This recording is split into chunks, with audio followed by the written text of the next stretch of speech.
Guys, good morning. Ito yung ating giniling. Ayan. Minsan lang giniling. May tubig na siya. Para ilagay na natin yung ating gulay. Saka itong ating kalabasa.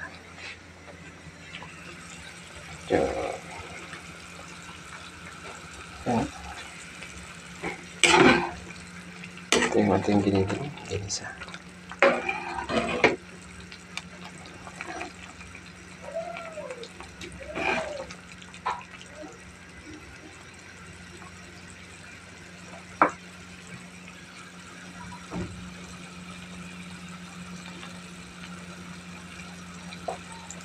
Meron na rin siyang tubig sa ako kasi ilagay na natin yung ating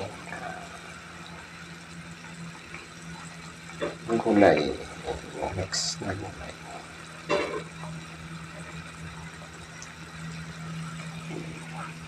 Ito yung ating